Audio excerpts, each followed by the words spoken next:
La Fondation Tijari Wafa Bank, la Fondation Édition et Débat, donc organise dans le cadre de son sigle Échanger pour mieux comprendre une conférence aujourd'hui sur les incubateurs avec la thématique et si c'était la solution pour redynamiser l'entrepreneuriat au Maroc. Alors évidemment, c'est peut-être un peu poussé, mais on veut justement provoquer le débat parce qu'aujourd'hui, il faut peut-être repenser l'entrepreneuriat autrement au Maroc et repenser aussi comment et quelles sont les voies et les nouvelles voies de l'entrepreneuriat. Et aujourd'hui, lorsqu'on voit toutes ces forces vives de la jeunesse marocaine, on comprend que justement, elles soient attirées par l'innovation et par la volonté de vraiment sortir des sentiers battus et donc de réfléchir un petit peu hors du cadre et dans le cadre d'une start-up. Alors, et ces start-up-là, la vérité, elles trouvent auprès des incubateurs, je dirais, une véritable aide à améliorer leurs solutions parce que ces incubateurs-là leur permettent d'avoir tout ce qu'ils n'ont pas. On trouve des développeurs informatiques, mais ce que va leur donner les incubateurs, c'est justement leur permettre d'accéder au marché. Donc les incubateurs vont constituer une sorte de tiers de confiance entre les start-upers,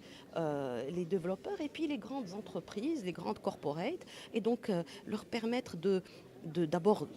cette mise en relation, mais au-delà, elles vont leur permettre d'acquérir de nouvelles compétences qu'elles n'ont pas forcément. Par exemple, la gestion comptable de leur entreprise. Elles vont leur permettre également de leur apprendre comment pitcher, hein, c'est-à-dire présenter leurs solutions en très peu de temps. Elle va leur permettre aussi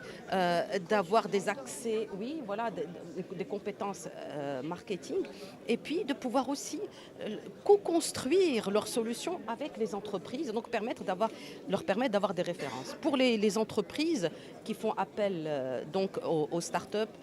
comme par exemple Tijari Wafa Bank, eh bien, ça leur permet aussi d'innover, de créer une dynamique d'innovation en interne, de pouvoir aussi se remettre en question et donc de pouvoir aussi réfléchir aussi hors du cadre et donc d'innover pour faire plus vite que la concurrence. Parce que nous sommes dans un environnement et un marché hyper concurrentiel et donc il faut pouvoir nous aussi, les grandes corporates, sortir des sentiers battus, pouvoir répondre aux clients autrement, vraiment, dans ses propres besoins, et puis répondre très rapidement. Et bien, cette agilité-là, ce sont les startups qui nous le permettent, justement, parce qu'on est de grandes entreprises très solides, très ancrées, avec beaucoup de savoir-faire, mais nous avons besoin aussi de faire évoluer nos process, d'aller encore plus proche vers les besoins du client. Et ces startups-là nous permettent d'innover en très peu de temps, dans des cycles très courts, ce qu'on appelle sortir en time to market, eh bien d'être en phase avec les usages du client très rapidement et de nous rafraîchir, si vous voulez, de l'intérieur et permettre à nos propres collaborateurs, avec cette façon de travailler avec les startups, de eux-mêmes s'imprégner du lead, je dirais, du lean startup et donc de s'imprégner des méthodes et de ces nouvelles méthodes